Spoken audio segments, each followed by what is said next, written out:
Underwater video is fun and can look really cool, but depending on how you capture the footage, it can be very, very difficult to shoot. What camera should I use? How do I see underwater? How do I even breathe? Well, today we're going to talk about submerged cinematography. Let's dive in.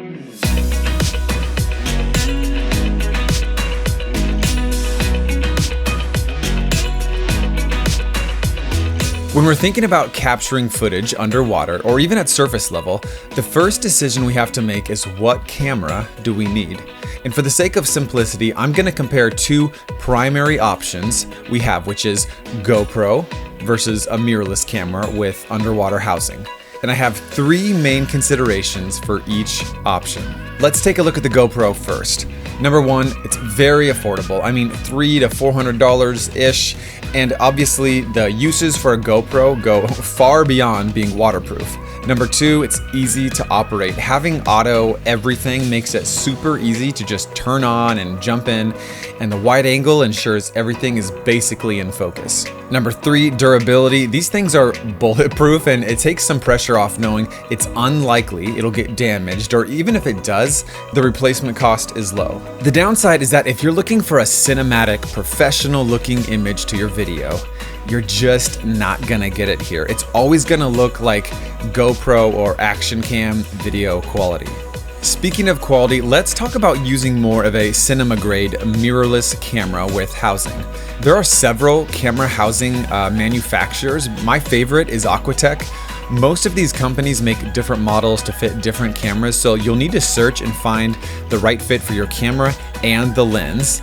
And be prepared to pay up. In fact, consideration number one when using a mirrorless housing is it's not as affordable. Depending on your camera price and housing style, the housing alone might be the same cost as the actual camera itself.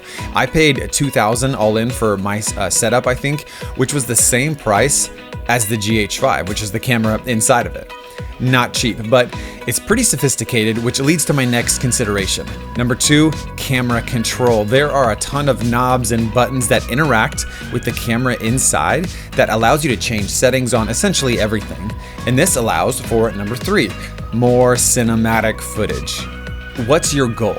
Without a doubt, if you're looking for that really professional cinema grade footage, bringing your more expensive camera, your A-cam, in the water with the underwater housing is the way to go. Finally, I want to end with some bonus underwater tips, regardless of camera. Number one, get good goggles or even a snorkel. I open my eyes underwater, but man, it's a blurry mess if you don't have good goggles and good vision. Number two, get flippers. If you're holding a camera out in front of you with your hands, you're putting a lot of work on your legs to keep you afloat. Do yourself a favor and get flippers, maybe even a life jacket, but that does come with some buoyancy issues. Number three, get a wetsuit. Even in fairly normal water temperatures, when you're in there for a long time, like during a shoot, you get cold and shaky, and shivery hands are gonna prevent you from getting good, smooth, stable shots. Number four, shoot slow-mo if possible. Like most things, water looks cooler in slow motion and allows for more of a stable shot.